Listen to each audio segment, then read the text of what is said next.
It began as a faint whisper from the dark, a glimmer so subtle that it could have easily gone unnoticed.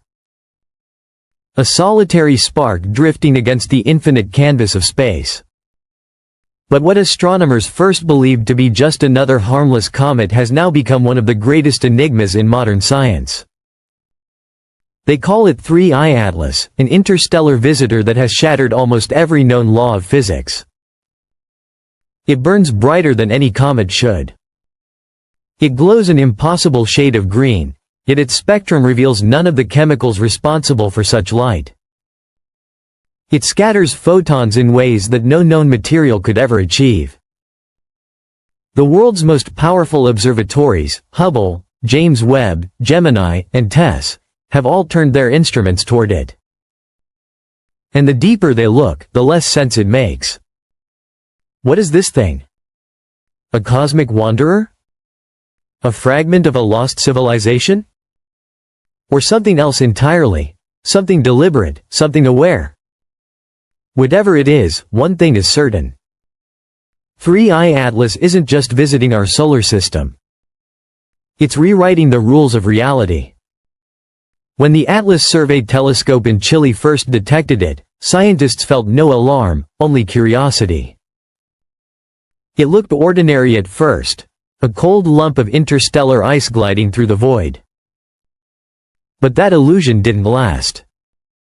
Within days, every major observatory realized they were witnessing something unlike anything humanity had seen before. Its velocity was staggering. Its light, unpredictable. Its nucleus, barely a few kilometers wide, seemed to radiate energy far beyond what physics allowed. Hubble's early images showed a strange asymmetry, a glowing, uneven coma expanding faster than models could predict. Its dust tail, instead of streaming away from the sun, curved toward it, defying solar pressure. At first, researchers blamed sensor errors, but when multiple telescopes confirmed the same anomaly, disbelief turned to unease. Even older exoplanet surveys revealed that 3I Atlas had already been visible months earlier, and its brightness had been increasing exponentially. To some, it almost seemed alive, aware of being watched. Then came Webb's turn, and with it, a revelation that defied chemistry itself. Using its near-infrared spectrograph, the telescope detected streams of gas venting from the object, but none of the usual signatures of water ice or frozen volatiles. Instead, the readings revealed carbon monoxide, carbon dioxide, and traces of hydrogen cyanide, substances expected in dying stars, not comets. And yet, 3I Atlas was venting them cold, far beyond the point where sunlight could trigger vaporization. It was active in the freezing void, as if powered from within. Even more disturbing were the patterns in how it scattered light. Instead of random diffusion, the light waves aligned themselves into ordered patterns, almost as if the comet's surface was deliberately structured. Webb's data hinted at metallic particles, perhaps nickel and iron, but in ratios so extreme they couldn't be natural. Was it born under alien conditions, or had it been engineered? Then came the color. As the object approached the inner solar system, it began to glow, a vivid emerald hue, haunting and unexplainable. Comets only turn green when diatomic carbon molecules fluoresce under sunlight. But 3I Atlas had already been classified as carbon depleted. It shouldn't have been capable of glowing at all. Yet, it radiated like a beacon, shifting in shades and intensity, as if communicating in color. For some scientists, this was the breaking point. Something about the object's chemistry wasn't reacting, it was evolving. Some believed it was undergoing a transformation as it neared the sun. Others whispered about something awakening.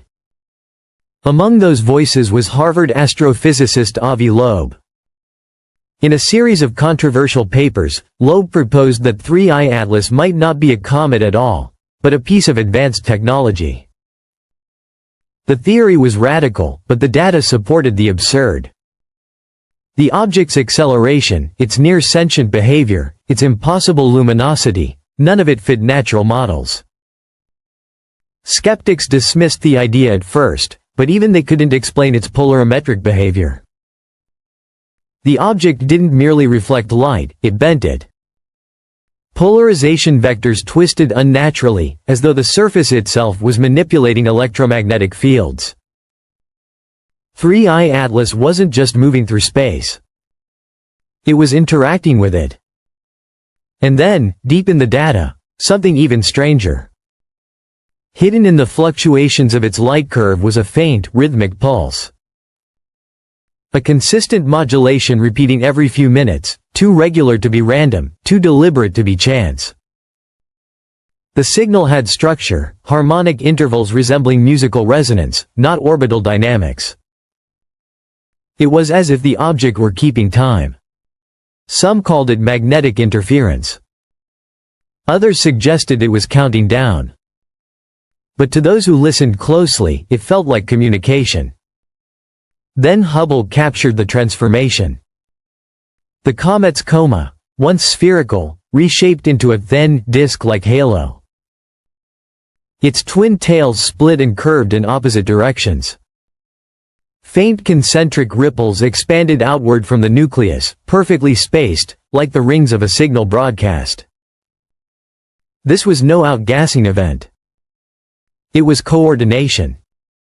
Purpose. When Webb and Hubble combined their data, a new impossibility emerged. The brightness of 3I Atlas didn't obey the inverse square law, the fundamental principle that dictates how light fades with distance. Instead, its luminosity increased as it retreated from the sun. It was amplifying light. The only known way to do that is with structured reflection, a mirror engineered on a microscopic scale. The comet wasn't just reflecting light. It was encoding it. Then came the silence. The pulses ceased. The green light dimmed. The twin tails dissolved. The object fell eerily still, as though it had entered hibernation. But just before it vanished from visual range, every observatory detected a sudden burst of microwave energy, narrowband, focused, and aimed not at the sun, not at Earth, but into deep space. It wasn't noise. It was a message. Moments later, sensors across the world, from radio telescopes to weather satellites, detected the same signal echoing everywhere at once. Space itself seemed to vibrate. The waveform formed a repeating spiral, identical to 3I Atlas's orbit through the solar system. It wasn't just leaving. It was signing its name into reality. Then, a pattern emerged from the sun. Subtle fluctuations in the solar wind began echoing the same harmonic intervals as the comet's pulse. Each wave carried mathematical precision, like a mirror responding to its sender. For the first time in recorded history, it seemed that the sun itself was replying. Scientists argued. Was this resonance natural? Or was it an interaction, a synchronization between two entities, one human, one stellar? The pulses grew stronger, forming geometric shapes in three-dimensional models, spirals, lattices, and tetrahedral patterns identical to the atomic resonance ratios of hydrogen, the building block of life. Then came the impossible. For a few brief hours, the alignment of Earth, Mars, and the Sun recreated 3I Atlas's precise geometric path. And when it did, the ionosphere began to hum. The frequencies weren't just electromagnetic, they matched biological oscillations found in human DNA. Something, or someone, had tuned the entire solar system. And then, just like that, the glow in the sky vanished. The signals faded. The cosmic pulse stopped. For a single heartbeat, the universe went dark. And when it came back, a hum remained. Faint, steady, and mathematical, resonating across every planet in the solar system. Some call it a coincidence. Others, a message. But deep space antennas continue to detect it, rhythmic, alive, and growing stronger with each passing month. Maybe 3I Atlas wasn't a comet. Maybe it was the spark, the activation key, that turned the entire solar system into a transmitter. A machine awakening. Because if the signal wasn't just an echo, if it was meant to awaken something hidden in the sun, in the planets, or in us, then the real question isn't where 3I Atlas came from. It's what it left behind. And somewhere, beyond the reach of light, something is still listening.